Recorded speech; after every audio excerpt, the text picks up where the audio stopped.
actuel média jabaran flepa ko mali kono animali ko amul soxli manani wakati na en full ni tan mais obela jeli ama fa obisi la émission matinale kene kanu bonjour actuel média jëm kay metal ke rubrique dama kanu de événement du jour ko ba mun kera xabe bidon ngoma o temeni ko rubrique flana mina no personnalité du jour ma ba mun bangira xabe bidon ngoma o fana temeni ko rubrique sabana mina no météo temeni ko rubrique expression du jour bina actualité du jour fota c'est fait divers ma amunu mi hala jesso amunu mi braro la amunu na klaka sin kan la ful ni tan mi obela jeli ama fa bismillah.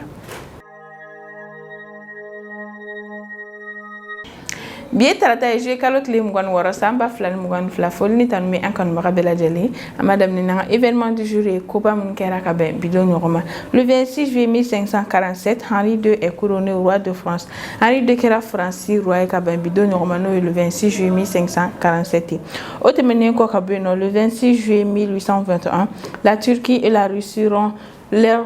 relations ottomanes après le refus des Turcs d'assurer la protection des chrétiens. Russie Turquie ou relation de la ojoli sababu kera miye sabula turku yu ban kuga chrétien wa lakana sabati o kera ka ben bidon romano le 26 juillet 1821. Otemene ko ka le 26 juillet 1847 le Libéria est la première colonie africaine à déclarer son indépendance. Libéria est farafi jamana folemi ou indépendance ta ka ben bidon roman no le 26 juillet 1847.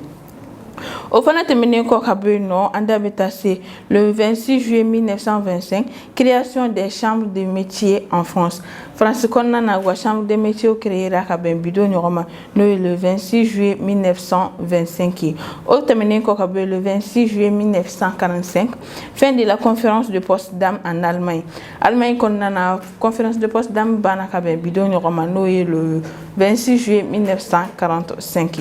Ni tu es événement du jour OTS est là pour tous vos besoins en matériel électronique et électroménager.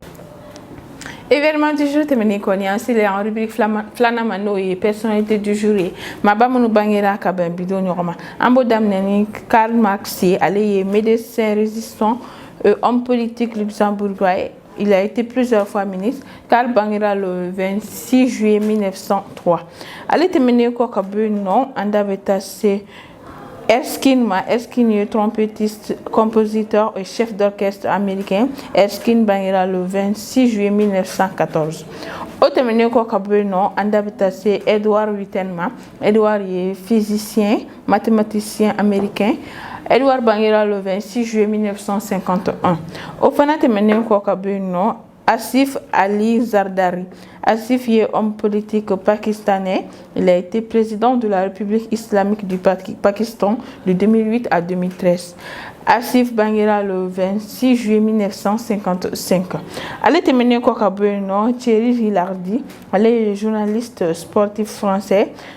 Thierry Bangira le 26 juillet 1958. Enfin, terminé quoi no Gaël Clichy, Gaël est footballeur français. Gaël Bangira le 26 juillet 1985.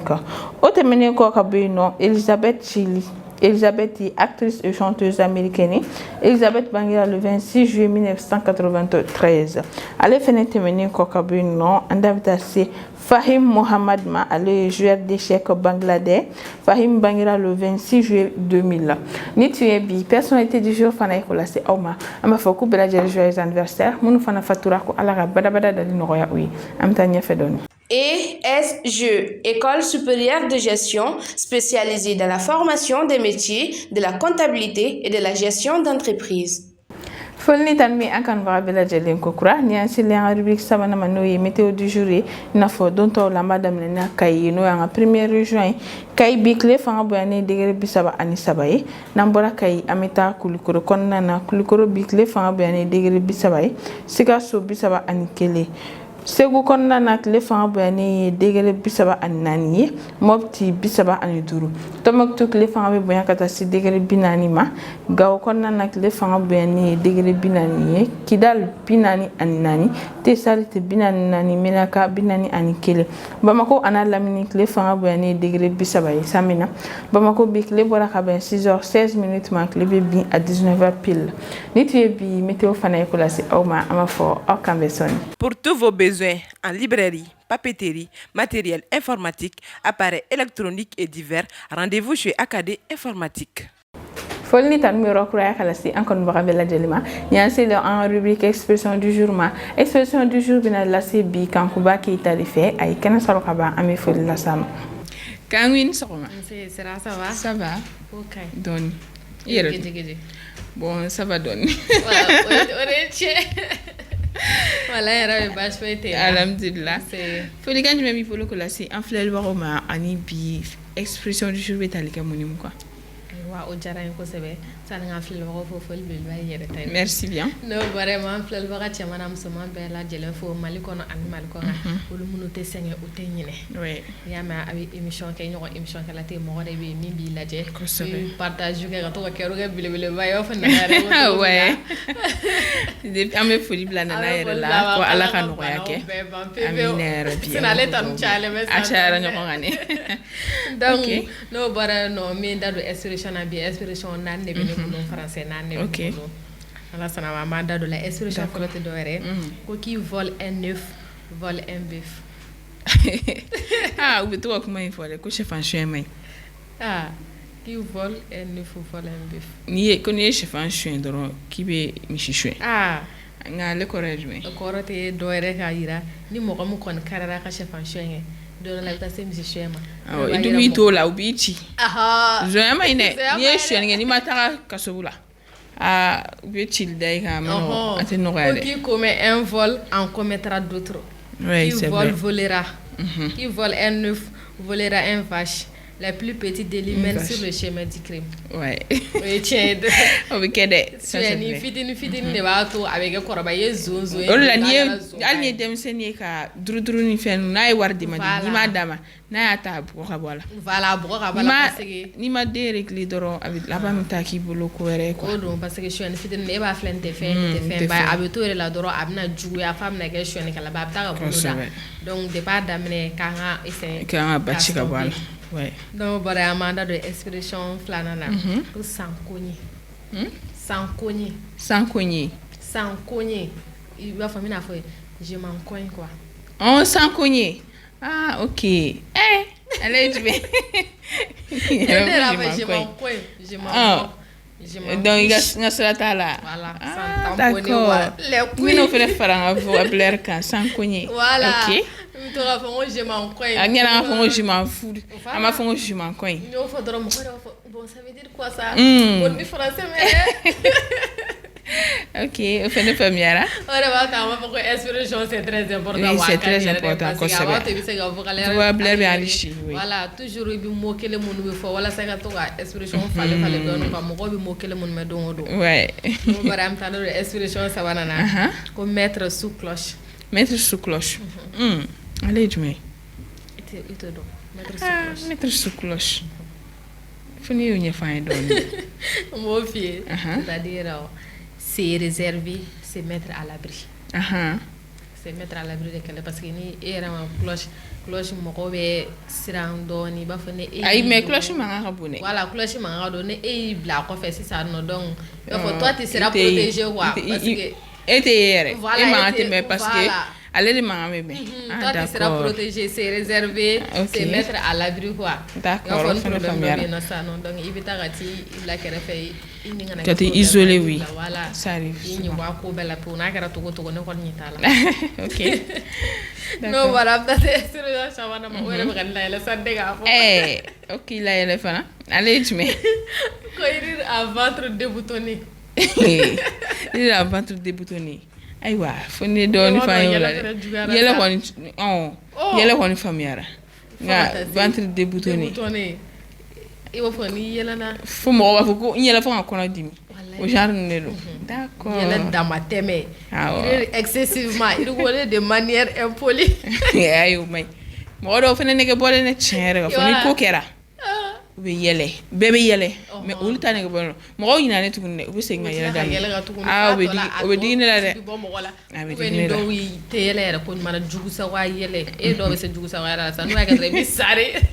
o wa jugu mo ko ma yele la tre bi sare wala donc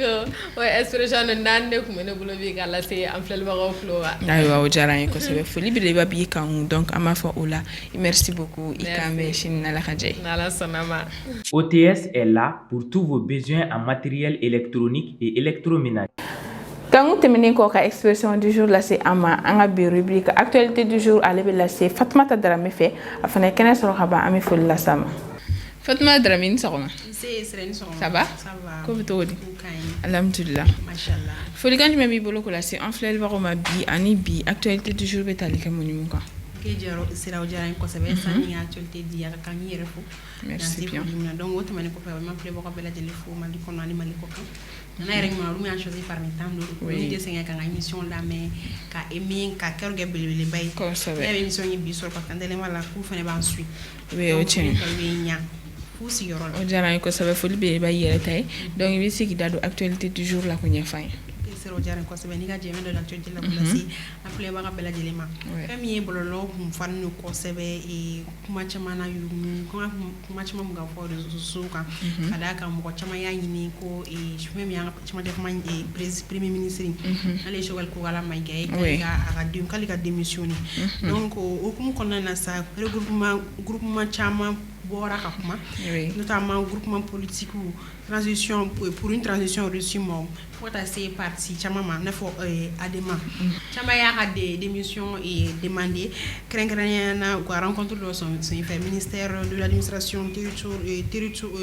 territoire et de la décentralisation donc era et c'est médiateur yere kan o kera sidio et médiateur yere nyana na le Goodluck Jonathan donc o temene ko fe ga bonsa amay dori kessa alaka jusman ga fry transition ere toma ja ko wa christian ke le khara bara anga ko le abin yato kuma alaka nyate aywa d'accord donc c'est l'autre menen ko fega beneka bi actualité et flana métallique aywa kuna chine no ku dimanche le 24 juillet aywa aux environs de 5h30 et bingali wala do kera kerenkeraniera mu moti plus précisément c'est vrai donc sur local ya yiraka fo ko femi aywa nga fama o sera pour yera boko sebe kada kan sera ka terrorisme et kelen neutralisé donc wote menen ko fega boy femi marama fon chama kada na gulu ke tulo na nyoko na chama ko ne sera ko odumine donc akina jila ni ko inkera klef la katitate menen ko fega boy no ko inkera me dore ke sa alaka la kana sabati ay sa nga jamna Allah kan kisi ka kila kan kisi sira hire ba foto amina rabbi Allah ko do donc c'est l'autre menu ko faga ba mta Cameroun juna kemi Emmanuel Macron ali Francis président aywa Yaoundé kaw buga ale kuma ko no biere no e mardi donc akilna jigina mo chama me ga fo ka kan visite ko ni te visite ganse ala kan haka la nyinyi ko ka u partenariat finti ko partenariat sinsi ko sebe aywa e farafina jamono kan kada kan ale fait ka aisa ko compétition ale compétition et la compétition de puissance mondiale on sera jo soro jena na minuna aywa famille ale soro lo fana la voilà ote menen ko faga ba mi bita kun chani Égypte famille Moscou ni Kiev ulu ko ni biga accord signé accord muna ben ka céréales doni na boli no ya Ukraine jamana kono donc ote menen ko faga ba famille dimanche doim et Sergei Lavrov na le mais Égypte ire ale ko ya ira ka fo ku famille arabu ka partenaire krengran nya fota se frafina partenaire ma ko ne ku sigini exportation no ali kata jamana wore kon nana donc ame do rek no kerasa o kan ayerema aywa ko sa ko mo nga gele ni fembe kono fali do de OK amina rabbi ala ko do umne donc ame foli blaye Fatmata Dramé donc ama fi lay merci beaucoup ani famille jama sore ka bi actualité toujours fana la ma fo la ikambe shin na la haje ala sona ESG, École supérieure de gestion spécialisée dans la formation des métiers de la comptabilité et de la gestion d'entreprise. Actualité du jour bolinko en rubrique fait divers ni asile oma obela c'est Aminata Y Koulibaly fait afane kena soro khaba mi ful la sam Amina tan sama. C'est la somme. Tarase. Alhamdulillah. Alhamdulillah dimantena. Yaradum. Aywa onyana ko sabe. Foliga jumé mi bolo ko la c'est enflel baroma bi ani bi fel ver métallique mo ni muka. C'est la folie ni tamni mi enflel baratiana am so dimsen ma horobay. C'est la folie bule bay yere tay so mala. Merci bien. Sɔgɔmada in na babu min bɛ ne bolo sera a bɛ mɔgɔ dusukun kam ko mɔ kosɛbɛ awi a bɛ mɔgɔ miiri janya fana ayiwa o ye jumɛn an y'a ye k'a fɔ ko lɔgɔkun tɛmɛlen muso misɛnnin 2 olu an t'a fɔ ka kalifa minɛ n'u na u ni bɔla u la u yɛrɛ cɛw fɛ voilà ouais kelen ta kɛra ko o kun kɔnɔma yɛrɛ kun do filanin na filanan ta kɛra o fana kun kɔnɔma do mais ko kalo 3 mais u ma se ka den sauver filanin ninnu sauver si ma se ka sauver parce que saya kɛra fɛn na donc a ko kuma ka ca quoi sira ni ko in a bɛ mɔgɔ miiri janya fagali kun famana ka kɛ dɛ en même temps n'a fɔla ko mɔgɔ min kan k'e protéger ko de bɛ faga sira a bɛ mɔgɔ siran a bɛ mɔgɔ siran ka mɔgɔ ka taga waliden ta ka bɔ a fana bakɔrɔ a kɛnɛma ka tila ka na ye ko o ta la di a somɔgɔw ma darajɛ mana sira a ka jugu mansa ma dɛ a ka jugu mansa ma hali ni bana ye mɔgɔ min faga walima ni mɔgɔ min sara ala ka yɛrɛ ka latigɛ kɔnɔna la o bɛ mun kɛ bangebaa la o jango i den kɛnɛ k'a ni karaba minɛ k'a faga o bɛ mun kɛ mansa ko to ko mun cɛ ka jugu kosɛbɛ an y'a ye k'a fɔ ko a ka ca kosɛbɛ Mali yɛrɛ dɔrɔn tɛ partout en Afrique partout dans le monde a yɛrɛ yira la k'a fɔ ko chaque 3 secondes muso dɔ de bɛ sa k'a sabu chaque 3 secondes k'a sabu kɛ fɛn ye cɛw ka baribari u yɛrɛ conjoint ka baribari ye ko u b'u muso ni bɔ u la o hukumu kɔnɔna la sira ne kɔni fɛ i n'a fɔ diinɛ ɲɛmɔgɔw b'a f'a ɲɛna cogoya min na muso tɛ bugɔta ye n'aw ma ɲɛ a la ala ye furu da cogo min na ala ye furu sa da ten waliden libéré a ka taa a somɔgɔw fɛ yen hali n'a sɔrɔ a ye fagaliko de k'e la a ma se e k'a faga e m'a nin da o i ma nin mun da e kɔni tɛna se k'o minɛ ou bien donc n'a a ma ɲɛ ko la a labila a ka taa somɔgɔw fɛ yen nɔ n'a ni e ma ɲɛ ko la ani cɛ wɛrɛ bɛ ɲɛ ko la mais n'a fɔla ko e ka muso i b'a bugɔ fo ka taa a bila su bila yɔrɔ la o t'i bɔ fo ka n'a se a sera saya yɛrɛ ma sira a bɛ n'a fɔ cɛ ninnu yɛrɛ fana tɛ wajulu lamɛn sinon wajulukɛlaw yɛrɛ b'a fɔ ko muso b'a bugɔliko kɛ don o don ko nka k'i t'a bugɔ la k'a b'a fagaliko kɛ don min na ko don de b'a bugɔ o bugɔli yɛrɛ tɛ bugɔli gɛlɛma ye k'i bɛ ka banfula bɔ ko k'a bugɔ an ta ninnu tɛ banfula donna mana sentiri ta ni sentiri y'i jɛ kura t'i jɛ dɛ a tɛ jɛ walima bolokuru ayiwa ka muso de kɛ i n'a fɔ muso de ka olu ka tam-tam ye n'i b'a dɔn ko bugɔlilen nege b'i la kɛ i bɛ fɛn ɲini i cɛ ɲɔgɔnw bɛ kɛnɛma ne ko u tɛ se ka taa nɔrɔ la u ka taa nɔrɔ la u bɛ se ka fugari de t'i fɛ i kɔkɔ muso kama sinon ne b'a dɔn k'e tɛ fugari ye muso i bɛ se ka muso cɛ hakili la ka sɔrɔ i ma maga a la kosɛbɛ i ma maga muso la mais i b'a bugɔ a yɛrɛ bɛna tila ka na ka na yafa deli fɛ karisa yafa i b'o caman kɛ muso la mais n'a fɔla kelen filanin galama mana ci ɲɔgɔn na e bɛ muso minɛ k'o b'a dɛmɛ dasi fo ka na se o sira saya mɛ e bolo ne ko n'a sɔrɔ muso in ye den sɔrɔ e bolo i m'i ka sini e yɛrɛ m'i ka diɲɛ yɛrɛ tiɲɛ parce que o don o bɛ k'e fɛ cogo jumɛn e ye ne ba bugɔ fo k'a faga ne bɛ k'e fɛ cogoya jumɛn sira hali ni ye ne fa ye o den somɔgɔw o tɛna k'e fɛ o den somɔgɔw fana o ye e n'olu ka diɲɛlatigɛ o y'o adamadenya o y'o bannen de hali olu sigiɲɔgɔnw ni e n'olu ka adamadenya bannen de ayi yɛrɛ b'i ka diɲɛlatigɛ dɔ bɔ parce que i bɛ minɛ n'i sɔrɔla dɔrɔn i bɛ minɛ k'an fɛ a sisan minɛni ko ninnu ala de k'an kisi komi an b'a fɔ cogo min na fantan de jo tɛ kɛlɛla Mali kɔnɔ sinon a ka caman bɛ kɛ i b'a ye u bɛ minɛ quelques années pour que mɔgɔ hakili ka ɲinɛ o kɔ u bɛ tila ka bila i n'a fɔ foyi ma kɛ u bɛ tila ka bɔ k'a waleya jugu ɲɔgɔnna kɛ comment ça se fait que mun ye a muso faga ko o bɛ sa f'a kɔnɔma kun don filanin na ko nin kun t'o ka première fois ye k'a muso fɔlɔ k'a kun y'o fa kare kɔnɔ mɔgɔw yɛrɛ y'o témoin ye filanan fana y'o faga ne ma jigin cɛ in na o ne jiginna den somɔgɔw de la mais i bɛ taa sɔrɔ u kun t'a kalama u t'a kalama e tɛ ɲɛɲini kɛ sɔnni e k'i den di mɔgɔ ma sira mais hali ni ye ɲɛɲini kɛ mɔgɔ ye mɔgɔ faga olu t'olu dɔn joona parce que i t'o bila i kunna i t'olu ɲininkali sugu kɛ yɛrɛ ayi kare kɔnɔna kɔni sira n'i nana fɔlɔ la yɔrɔ la a bɛ fɔ an ka mɔgɔkɔrɔba caman bɛ k'a fɔ ko furu ka segin a minɛn kɔrɔlen kɔnɔ C'est vrai. Parce que Ka ɲi fɔlɔ la kosɛbɛ. furu kun ti girin ka kɛ ten tɔ mais an ka sisan na ma ne an ta kelen m'o de a jo b'an denw fana na hali ni somɔgɔw ko k'u bɛ a ko donyɔrɔ n'a bɔra cɛ an yɛrɛ de bɛ wuli k'an ka minɛnw cɛ ka t'o cɛ tɔgɔ la fɛ n'o cɛ ta la kɛ bugɔlikɛla ye fo ka n'a kɛ mɔgɔ fɛn fɛn dun sera k'i bugɔsira da la k'a fɔ mɔgɔ fɛn fɛn a y'i bugɔ siɲɛ kelen siɲɛ fila wa bugɔli fana légère dɔrɔn tɛ dɛ k'i bugɔ fo k'i bana k'i da joli la don dɔ la a b'i faga O jɛlen. o ma kɔrɔbɔ O jɛlen. o de la bɛ fɔ. o de la sisan an b'a fɔ surtout an yɛrɛ an npogotigininw ye an musolakaw ye an ka essayer an ka woloma an ka wariko in to yen parce que Ayi, an caman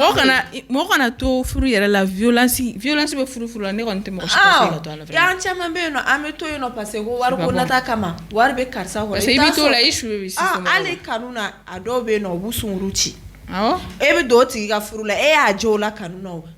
kanu na e bugɔla fo k'e da su bila yɔrɔ la furu la o tɛ e kasagelaman tɛ taa i bɛ taa wa so. n'a fɔra ko muso e nana furu la pour que ka se ka i bɔra i ka so i nana i ka so i yɛrɛ fɛ ne kɔni fɛ i ye étape dɔ de passer i ka vie la i nana i bɛ ka étape kura de daminɛ on suppose que mɔgɔ cɛla o de y'i ka so parce que a bangebaaw yɛrɛ b'o fɔ a ɲɛna ko musomanin ta tɛ faso ye o kɔni u b'a fɔ k'i bɛ luwanse la i cɛla k'o de y'i ka so ye n'a fɔra e cɛla yɛrɛ damaden la o don o don i bɛ bugɔ i bɛ nɛni o fo ka na k'o la e kasangelaman de bɛ taa o so sira ala k'an kisi o ma koyi ala ka mansa bɛɛ kisi o dusukun kasi ɲɔgɔnna ma quoi c'est vraiment pas agréable k'i den su dalen e kɔrɔ mɔgɔ min kan k'e su don k'e su ka su kɛ e de bɛna tila tuguni k'o su ka si kɛ sira ala k'an bɛɛ lajɛlen kisi o ma yarabi ama ala k'an kisi o ma donc k'a fɔ npogotigininw ɲɛna mɔgɔ minnu bɛ yen nɔ ko ça ne va pas i bɛ furu la don o don bugɔli nɛni injure kuma parce que a bɛ daminɛ tɛgɛda kulokɔrɔ in de o de bɛna b'o la fo ceinture bɛ taa a bɛ fɛ f'a bɛ dégénérer ni i y'a ye ça ne va pas i furu sa i ka t'i fa fɛ ala ye furu sa da cogo min na ala ye furu da cogo min na a ye furu sa fana da ten tɔ i ka taa kare kɔnɔ mɔgɔw bɛ k'a fɔ awɔ karisa ma furu ɲɛ o ka fisa i ka sangelaman ka sa aw ka so dɛ parce que n'e sara a bɛ kɛ e ni somɔgɔw de la an m'o ɲɛbɔ o de la a bɛ kɛ e ni somɔgɔw de la u bɛ cɛ minɛ k'a don kaso la mɔgɔw bɛ ɲinɛ u b'a sama ka bɔ a bɛ na a bɛ muso wɛrɛ ta wa a bɛ tila k'o ɲɔgɔnna kelen k'o muso wɛrɛ la donc si ça ne va pas mari violent a kɛra mari violent a kɛra petit ami violent o i sen bɔ a sen na hali kanu na mɔgɔ min bɛ yen nɔ a b'i fa ni ba nɛni ou bien a bɛ injure sugu dɔw f'i ma i yɛrɛ sen bɔ a sen na parce que o injure de bɛ laban ka na se fo bugɔli ma bastonnade in de o bɛ laban ka na se fo fagali ma parce que dɔw bɛ yen nɔ o dusu mana bɔ o tɛ se k'u yɛrɛ maîtriser u dusu mana bɔ olu kɔni bɛ ɲaga voilà u bɛ ɲaga de ka taa u bɛ ɲaga ka taa o cɛ na suguya dun n'i y'o ye cɛ la dɔrɔn i yɛrɛ ɲinɛ a ko la mɔgɔ n'a dusu bɔra a tɛ se k'a maîtriser mɔgɔ fɛn fɛn tɛ se k'i maîtriser colère kɔnɔna la o bɛ se ka mɔgɔ faga sira o ma kɔrɔbɔ donc sira sɔgɔmada in na o de tun bɛ ne bolo ka lase bɛɛ ma k'a fɔ an ka jamana ɲɛmɔgɔw ɲɛna u ka sabali u ka ko wulikajɔ yɛrɛ de kɛ pour que dɔ bɛ se ka bɔ ni phénomène in na parce que vraiment a ko bɛ ka taga mɔgɔw yɛrɛ bolo ta n'a fɔra kuma bɛɛ a bɛ fɔ ko dɔ de bugɔla a cɛ fɛ k'o faga n'a fɔra kuma bɛɛ a bɛ fɔ ko muso dɔ de bugɔla fo k'o jogin a cɛ fɛ mais kɔnɔmaya faga minnu yɛrɛ donnen b'a la sisan a ko kuma ka ca o tɛ ni fila bɔli ye ala k'an kisi o ma sɔgɔmada in na o de tun bɛ ne bolo ka lase bɛɛ ma k'a fɔ cɛw ɲɛna i n'a fɔ i yɛrɛ y'a fɔ cogo min na ni bugɔli nege b'u la u ka taa nord la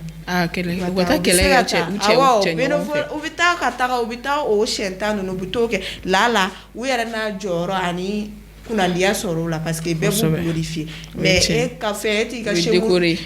chemise boloda kuru ne e ni muso tɛ ɲɔgɔn na o ye kɔlɔkɔlɔ fugari ye ala k'an kisi o cɛ merci beaucoup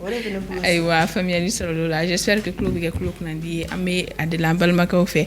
k'u deli yɛrɛ de kosɛbɛ u ka sabali bugɔli banbali in man ɲi a man ɲi parce que a bɛ laban ko min ma i t'a dɔn donc an bɛ dugawu de kɛ ala k'an kisi ni ɲɔgɔnna wɛrɛw ma ayiwa an bɛ dugawu kɛ fana ala ka hinɛ banbagatɔ ninnu na ala ka yafa k'u ye ala k'an kisi a ɲɔgɔn wɛrɛ ma tuguni merci beaucoup Siraki an b'a fɔ o la i k'an bɛn sini n'ala ka jɛ ye n'ala sɔnna ma sira ESG, École supérieure de gestion, spécialisée dans la formation des métiers de la comptabilité et de la gestion d'entreprise. Nitié bonjour Actuel Média kulase au ma folni tan mi ankan ba bela jele amba foye an ci oranyama dalla ngante se ka wili na ma foli blanc partenaire fanana no e OTSC Technolab Ista Academy Informatique Sistra Technologie en USG foli bele babu yekuni ci ukade mela ofana ci oranyama dalla nga amba foye na okona nyina abo abonné neto en page la Facebook Actuel Média YouTube Actuel Média na site internet www.actuelmedia.net amba fo ola okameshin na la hadje wassalam.